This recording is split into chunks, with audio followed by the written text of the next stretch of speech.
Boa tarde a todos. Inicialmente eu gostaria de agradecer o convite, agradecer aí a professora Nádia, a professora Lucília, pelo convite para participar desse evento. Para mim é uma honra muito grande estar aqui, tendo a possibilidade de além de compartilhar essa mesa com o colega de departamento, o colega Miotelo, poder compartilhar esse evento, essa discussão com pessoas que me são muito caras, pessoas com as quais a gente conviveu boa parte da vida. Então, estou muito feliz por isso. Tá? Bom, o trabalho que eu vou apresentar hoje aqui tem a ver um pouco com o que a gente vem desenvolvendo aqui no mestrado e no doutorado na linguística da UFSCar, que é tentar pensar um pouco o papel dos suportes midiáticos na fabricação de determinados acontecimentos discursivos. Tentar pensar mesmo o papel da mídia impressa, da mídia televisiva, verificando como esses suportes atuam na fabricação de determinados eventos e como esses eventos se apresentam com determinados percursos de leitura. Tá? Bom, então o título da minha fala é Citação, Destacabilidade sobre Asseveração e Aforização no Texto Imagético, algumas proposições. Tá? A ideia, então, um pouco é tentar tomar o trabalho desenvolvido pelo Dominique Menguenot, os recentes trabalhos desenvolvidos pelo Dominique Menguenot, sobre os conceitos de citação, destacabilidade, sobre asseveração e aforização. Alguns desses trabalhos, junto com alguns colegas, a gente fez a tradução desses textos para o português. E é tentar pensar um pouco, então, esses trabalhos, deslocar, fazer um deslocamento desses trabalhos e tentar pensá-los como uma das ferramentas possíveis para a leitura de textos imagéticos, de textos multissemióticos. Tá?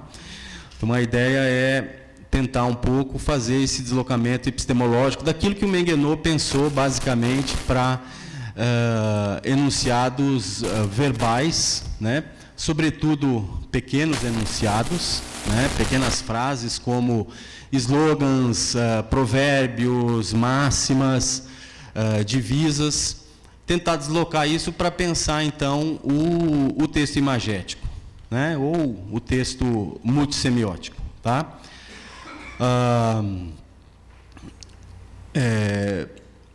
Então, é uma tentativa mesmo de deslocamento daquilo que o Menguenot pensou para o texto verbal, tentar pensar isso para o texto verbo-visual. Tá? Eu trago aqui como epígrafe desse meu trabalho um fragmento de texto do Arthur de Azevedo, Amor por Anexins. Acho que essa epígrafe, em certa medida, ela é uma espécie de representação metonímica do meu trabalho. Para quem não conhece, é uma peça do Arthur de Azevedo, esse escritor maranhense, e ela é toda constituída por anexins. Ela é toda construída, sobretudo a fala do Isaías, ela é toda construída a partir de provérbios, tá? A partir de pequenas frases. Enveredei para tentar pensar as pequenas frases, talvez porque eu não dei conta de analisar um discurso inteiro, então uma pequena frase acho que é mais fácil de analisar. Tá? Bom, tentar pensar o corpus imagético na proposta do Menguenot não é algo totalmente novo. Um no livro lançado em 84, no Gênese do Discurso, numa das hipóteses que o Mengelon formula para tentar dar conta do discurso religioso, ou do conflito que se estabelece entre duas correntes religiosas, né? Entre os séculos, no século XVIII na França, os jansenistas e os humanistas devotos, uma das hipóteses que o Mengelon formula para dar conta dessa relação interdiscursiva entre esses dois discursos, dessas duas correntes filosóficas, está a hipótese que o Mengelon chama de prática intersemiótica. E o que o Mengelon vai entender por prática intersemiótica? É uma tentativa de dar conta de ler o texto imagético. Para isso, ele toma como material dois quadros, né? O primeiro, Peregrinos de Emaús, do Tiziano, pintado provavelmente entre 1535 e 1540, e o segundo, que é uma reprodução do primeiro, pintado pelo Philippe de Champagne provavelmente em 1636. Então, provavelmente aí um século depois. Tá? Então, os dois quadros aí tentam retratar o mesmo acontecimento religioso, mas cada um deles à luz de um conjunto de restrições semânticas. Tá? E o que o Mengelon vai levantar então nesses dois quadros, enquanto tentativa de construção de um dispositivo analítico? Ele vai dizer que o SEMA, né, o SEMA que melhor define, né, o quadro humanista devoto, é aquilo que ele chama de mistura. Né? Ele vai dizer que há mistura entre o mundano e o divino, né? Mesmo que os olhares estejam dispersos, eles convergem para o Cristo. Este está na figura de posição central, não concentrado, mantendo assim coesas hierarquias social e espiritual. Os serviçais em pé versus hóspedes sentados, cristãos versus não cristãos. Né? A pintura está dividida em planos, o inferior com os animais, acima com os homens, ao fundo está o mundo celeste. Além disso, a pintura se reflete e retrata tanto com as linhas horizontais quanto com as verticais, estando reluzente todo o quadro. Somente Cristo e o discípulo que faz oração estão com as cabeças no plano celeste, mas sobretudo o Messias, que além de estar com a cabeça no plano celeste, também é visto próximo à base da coluna. Esta é a marca de ligação entre céu e terra e é a condutora do plano terreno ao plano celeste. Vários objetos sobre a mesa, mais personagens, inclusive animais. Então, resumindo grosseiramente, o que o Mengelon vai dizer é que o traço principal dessa pintura do Tiziano é a mistura. E essa mistura se apresentando a partir do número de personagens, das hierarquias estabelecidas, tanto a hierarquia social quanto a hierarquia religiosa, a presença de homens e animais. Por sua vez, o quadro jansenista, que é uma reprodução, né, do quadro do Tiziano, tem como traço, né, como tema principal, a concentração. Tá? Então, há uma disposição centralizadora da temática, e essa disposição centralizadora não permite que haja dispersão dos olhares para fora da figura da hóstia, ou além do ato de consagração por Cristo. Além disso, as cores claras e escuras tornam apenas o Messias iluminado, o divino e nada mais, para não se retirar a concentração do divino. A mesa em forma circular, a circularidade, uma forma-chave de acabamento, de concentração, a luz que circunda a cabeça de Cristo, e a hóstia fundem-se numa única imagem devido ao contraste escuro-claro do plano de fundo da pintura. Dessa forma, qualquer elemento fora dessa circularidade verdadeira torna-se secundário, apagado, não presente na luz divina. Sentados apenas os cristãos, deixando para a penumbra os não cristãos, no caso, a serviçal. Nota-se também a não presença de animais e poucos objetos sobre a mesa.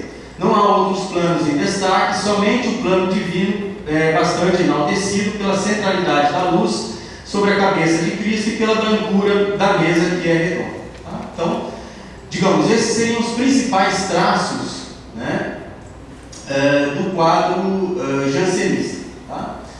E de um ponto de vista discursivo, quais seriam as razões para essa diferença, né?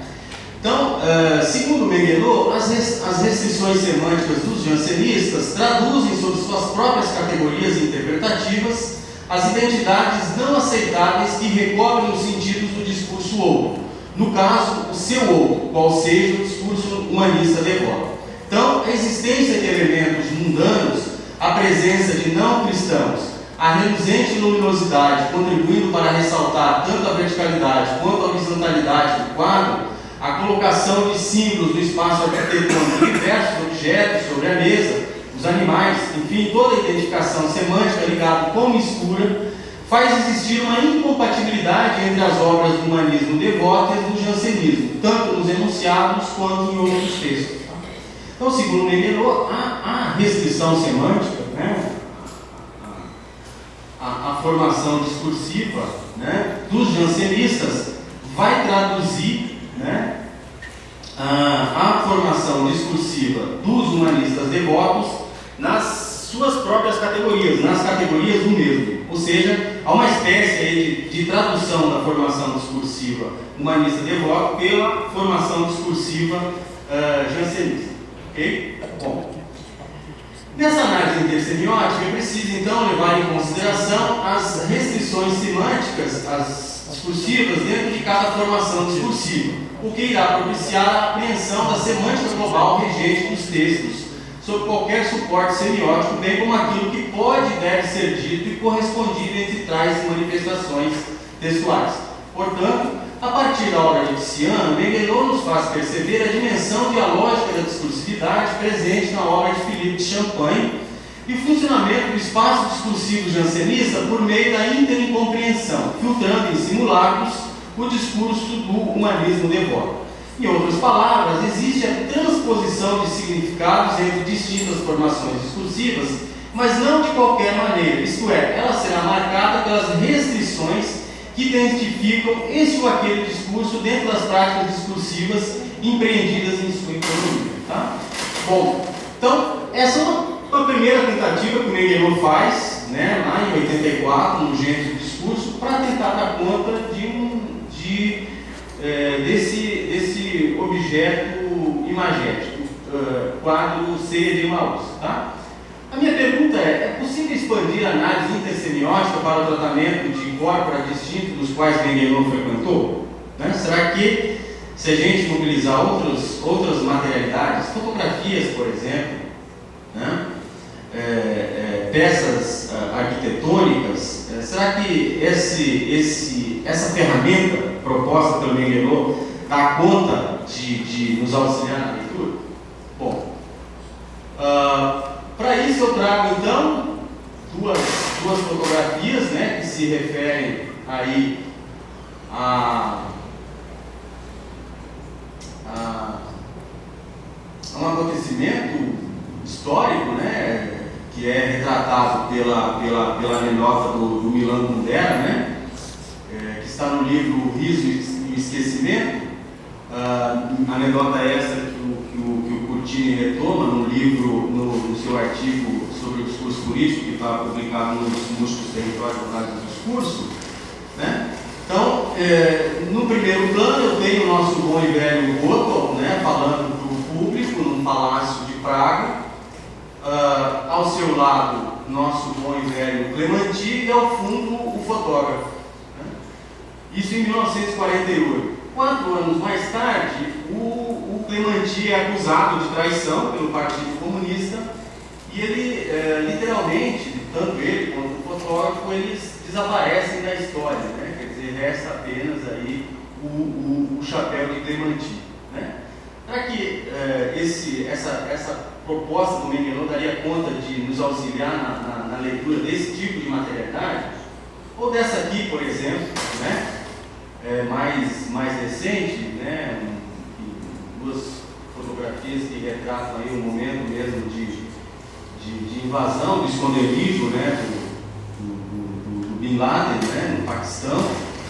Num primeiro momento, a foto publicada no The Atlantic, em 9 de maio de 2011, e depois essa mesma foto publicada no dia seguinte no jornal O Tempo de Israel, no dia 10. Né?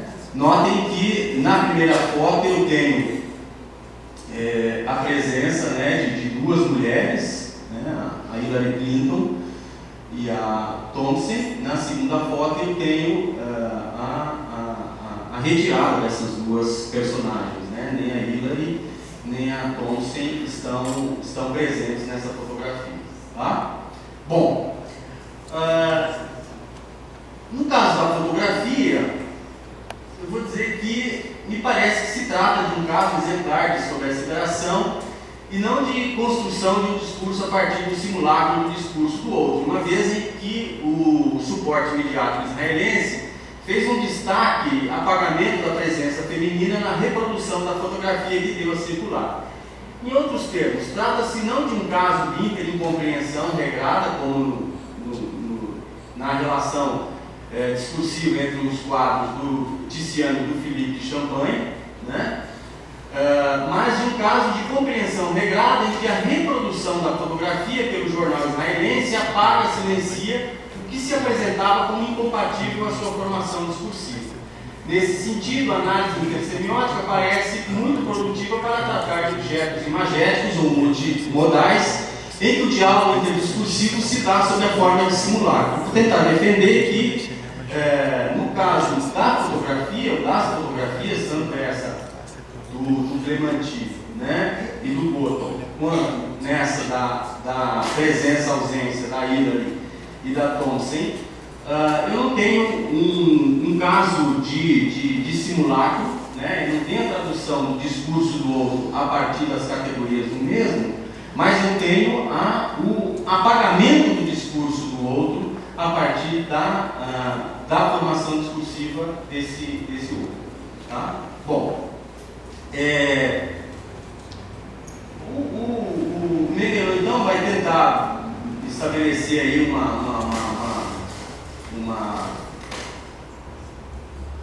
apresentar a sua teoria para dar conta, né, dessa questão da citação, da destacabilidade, da sobreaceleração, e ele vai tentar pensar a citação e a destacabilidade de uma forma totalmente diferente daquilo que o Bakhtin pensa, totalmente diferente daquilo que, por exemplo, a Jacqueline Autier pensa. Né? Ele vai tentar pensar a citação na sua íntima relação com a destacabilidade. Né? O que se destaca de um texto? O que se destextualiza de um texto? Por que se destextualiza um fragmento e não outro? Tá? E para construir essa teoria da citação e da destacabilidade, então ele vai dividir, né, os enunciados em enunciados destacados e destacados. Dentro dos destacados estão as fórmulas autônomas, as fórmulas citadas, a máxima heróica, a fórmula filosófica. Né? Por exemplo, né, uma fórmula citada, né, algo de podre no reino, né, quer dizer, algo que vem, né, lá de Shakespeare e que pela sua circulação acaba perdendo, né, essa marca autoral e passa a se constituir como um enunciado produzido quase que no mesmo nível de um sujeito universal. Né?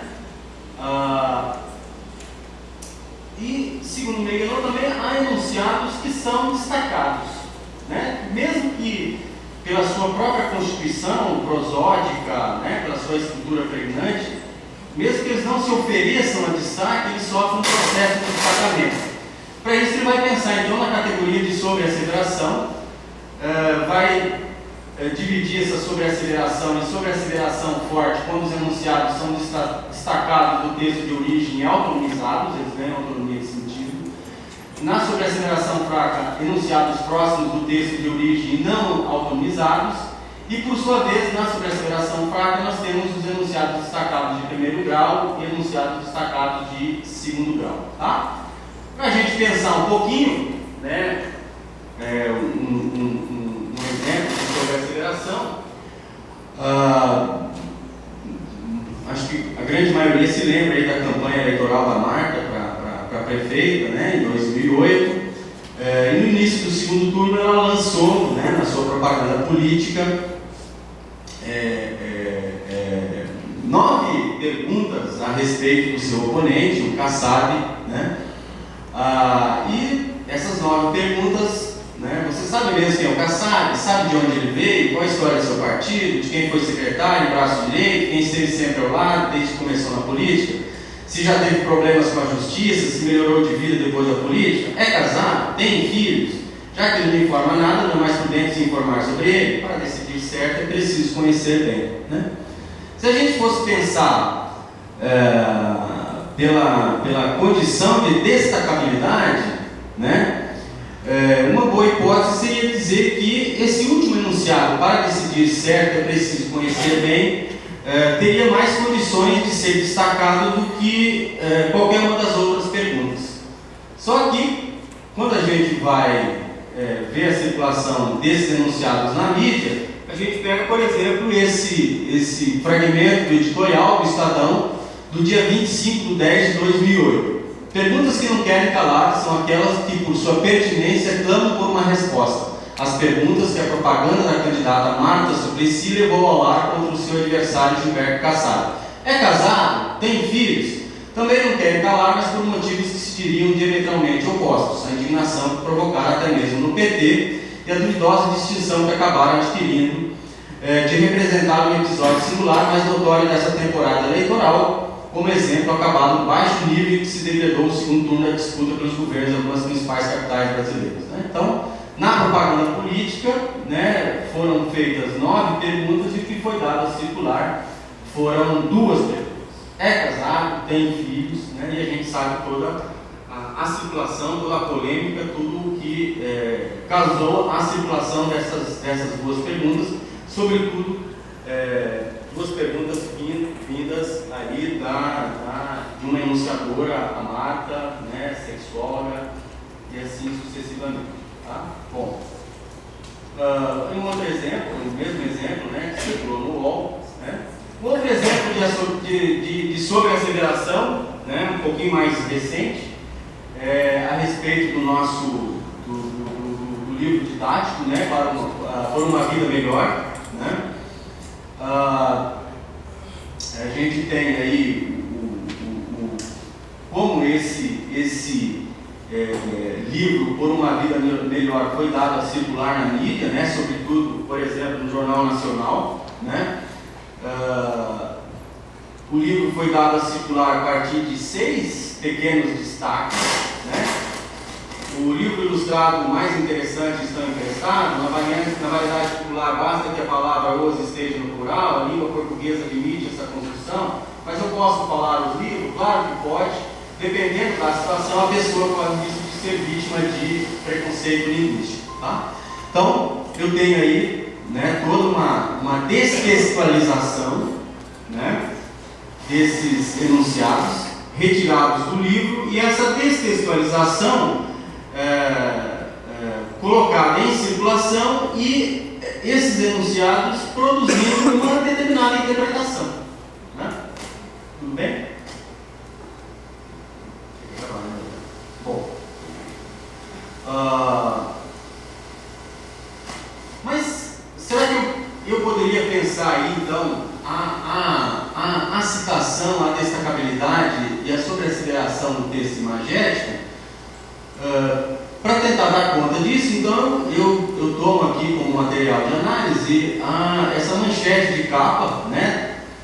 Tanto a manchete de capa da edição do dia 12 de outubro de 2010 do jornal Folha de São Paulo, e também a outra fotografia publicada na página A34. Tá? Essas duas fotografias, elas se referem, né, à visita da então candidata a presidente do Brasil, Dilma, à Basílica de Aparecida, né, e flagram o momento mesmo em que, na hora de fazer o sinal da cruz, né, na primeira fotografia a gente pode perceber claramente isso, né, na hora de fazer o sinal da cruz, pela liturgia da missa, as pessoas que estão ao lado da Dilma fazem aquilo que seria digamos, pelo momento da liturgia, seria o momento correto de fazer o sinal da cruz, e a Dilma não faz. No segundo momento, a gente tem uma fotografia mostrando o mesmo, só que de forma diferente. Todas as outras pessoas já fizeram o sinal da cruz e a Dilma fazendo, então, o sinal da cruz de forma atrasada. Tá?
Encaminhando para o final, nosso objetivo desse texto foi então de deslocar epistemologicamente as categorias de citação, de destacabilidade, de sobreveração, propostas do Meigelot para dar conta de pequenos enunciados verbais com o intuito de tratar exclusivamente de objetos multimodais, sobretudo os de natureza imagética.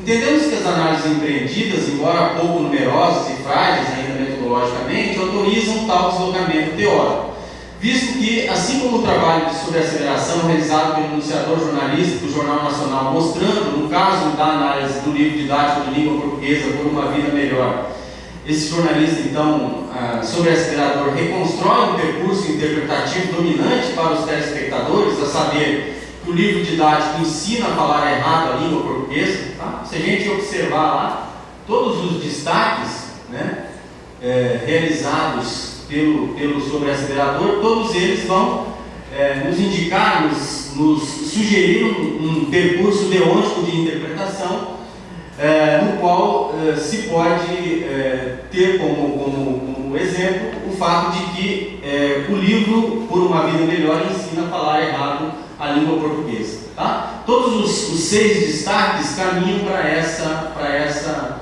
conclusão. Tá? Bom, o livro didático ensina a falar errado a língua portuguesa. O destaque do descompasso de Dilma em relação à realização do sinal da cruz, né, também reconstrói um percurso de leitura para os leitores do jornal, a saber que Dilma Rousseff é adepta, ou poderia ser adepta ao ateísmo. Cremos que nos dois casos, as sobreacelerações realizadas pelos jornalistas a partir das restrições semânticas das formações discursivas nas quais estão inscritos, se constituem um percurso interpretativo deôntico. Estou querendo insistir nisso, né? nessa construção de um percurso interpretativo deôntico. Tá? A ideia vem do funcionalismo mesmo, né? O funcionalismo vai trabalhar com a ideia de alguns elementos linguísticos enquanto modalizadores deônticos, né? É preciso, é necessário, né? Então, eu tento deslocar aí para tentar pensar como esse destaque, né? Como essa destextualização de um determinado fragmento do texto imagético constrói um determinado percurso deôntico de interpretação. Tá?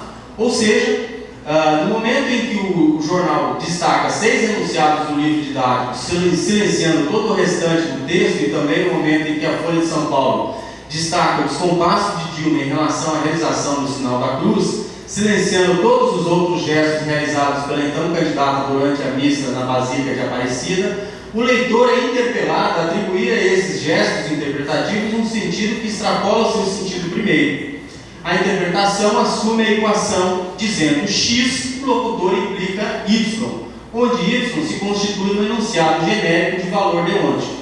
No caso da primeira sobreaceleração, trata-se de um livro didático que ensina a falar errado o português. E no caso da segunda, a sobreaceleração, trata-se de uma candidata adepta ao ateísmo. Tá? Boa tarde para vocês. Queria agradecer a Nádia, que já foi embora, a Lucília, que também já saiu, por terem me convidado, a mim e ao Baronas, para estarmos aqui. Também queria cumprimentar colegas, professores que estão aqui. Estou vendo o Luzmar aqui, o Marcos, Mônica, Ângelo Cardita, Carlos, sei lá quem mais, deveriam ter outros por aí, mas não estou vendo. A Vanice estava aí, eu acho que saiu. Vanice, ainda está aí. Eu até tinha anotado aqui para não esquecer vocês, viu? Aí. Cumprimentar os alunos. Bom ter alunos aqui, claro, um bocado deles estão aqui porque o Carlos está lá fiscalizando, né? Senão eles teriam fugido. Carlos, dá uma idazinha ali fora, deixa eles irem embora, por favor, né? Até porque nós estamos bem atrasados e, pô, libera os caras, cara. Está quase finalizando, vocês estão com sorte. É bom estar aqui, é bom ter um evento desse também para pensar essa questão imagética, né? Ruim é estar na mesma mesa que o Baronas. Quando eu estou na mesa com ele, me sinto um medíocre, um burro, um animal, não sei nada, né? E faz parte, tem que enfrentar isso também. O que me traz aqui para conversar com vocês durante uns 5 minutos é uma questão muito simplória, muito simplória. A pergunta é: como é que a vida entra no enunciado? Ou na imagem, ou numa palavra. Uma palavra enquanto enunciado. Uma pergunta simplória. Não estou nem preocupado com o enunciado, nem com nada, estou preocupado com a vida, como é que ela entra para lá. Porque às vezes a gente está analisando linguagem, para nela e esquece de ir até a vida, né? Ou a partir da linguagem é que a gente vai para a vida. Minha pergunta é o contrário: como é que a vida entra na linguagem? Eu trago o Bakhtin para responder. Nem ia fazer outro cara, né? Ele já está até rindo ali. Trago um texto que nós acabamos de traduzir agora aqui recentemente, a palavra na vida e na poesia, que o Faraco e o Tesa também já traduziram e circula por aí, mas nós traduzimos agora novamente. E o Bakhtin tem uma história muito simples, ele mesmo chama assim, para pensar essa questão. Eu vou me ater aqui ao texto, que é muito ligeiro, para que vocês possam tomar esse mesmo ponto de partida que ele próprio apresenta, e aí eu acho que com isso a gente também pode entender melhor essa questão que ele traz. Porque a história é simples, ele faz essa mesma pergunta, como é que a vida entra para dentro, e ele diz: bem, vamos tentar tomar um caso em que 2 pessoas se encontram em uma casa. Estão caladas, uma delas diz bem, o outro não responde nada.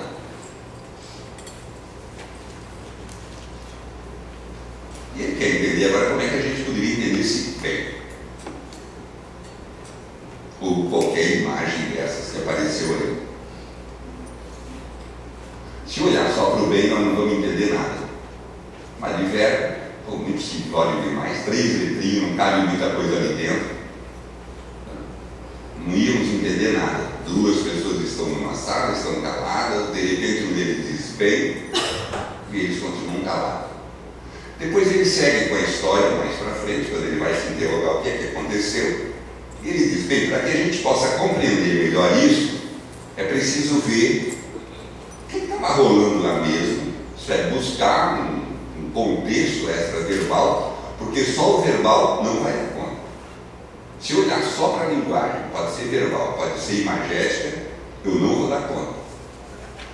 Se eu pensar que vou dar conta, ele já tinha até acusado isso em outros escritos, eu vou cair num objetivismo, achar que o objeto se impõe a mim. Se eu achar que sou eu que dou conta de interpretar aquele objeto, vou cair num outro extremo, que ele vai chamar de subjetivismo. Achar que a compreensão está aqui dentro da minha cabeça, e eu, ao olhar para aquilo, vou compreender do meu jeito, com a minha cabeça, com as coisas que porventura nasceram dentro da minha cabeça. Nem lá, nem cá. Então ele diz: nós precisamos trabalhar aqui com 2 conjuntos de questões. A primeira, aquilo que vem pela própria realização verbal ou imagética. Não dá para eu dispensar a palavra bem ou qualquer quadro que seja. Não dá para eu dispensar. E a segunda, eu vou precisar trabalhar com um conjunto de subentendentes. Coisas que certamente não estão aí, mas que deverão ser mobilizadas para que possam me ajudar a compreender como é que a vida começa a participar daquele evento enunciativo. E ele chama a atenção que nesse contexto extraverbal, três aspectos eu preciso levar em conta.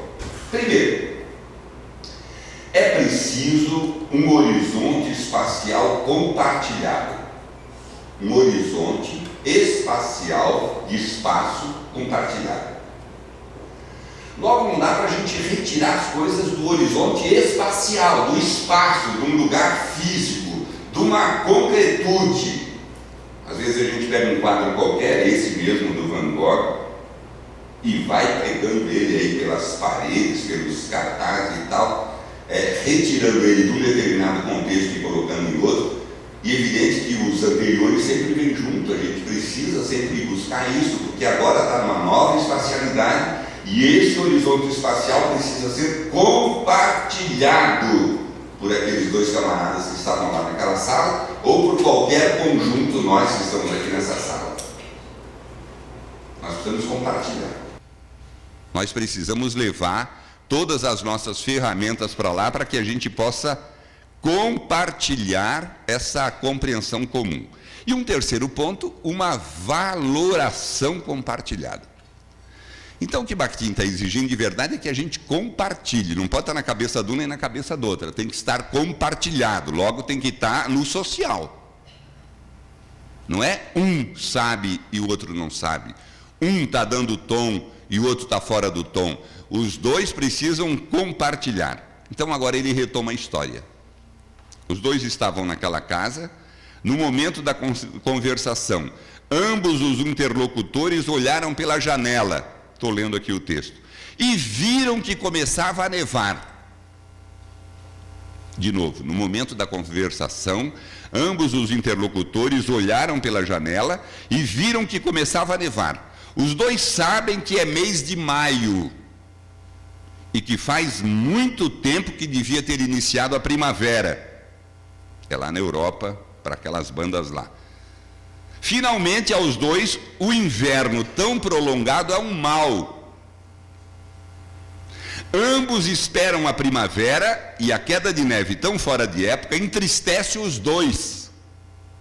A enunciação se apoia diretamente em tudo isso.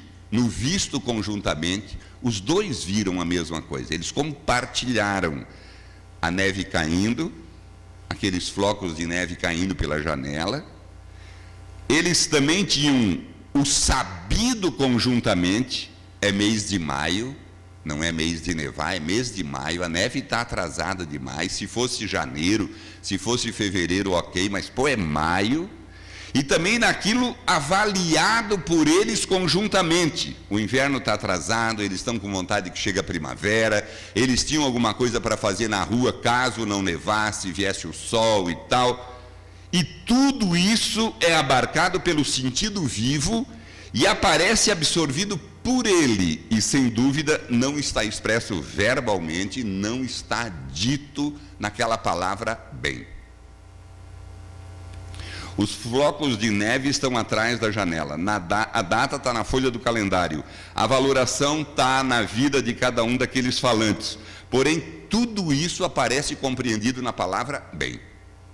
Os flocos de neve estão atrás da janela, a data está na folha do calendário, a valoração está na vida de cada um daqueles falantes, porém tudo isso aparece compreendido na palavra bem.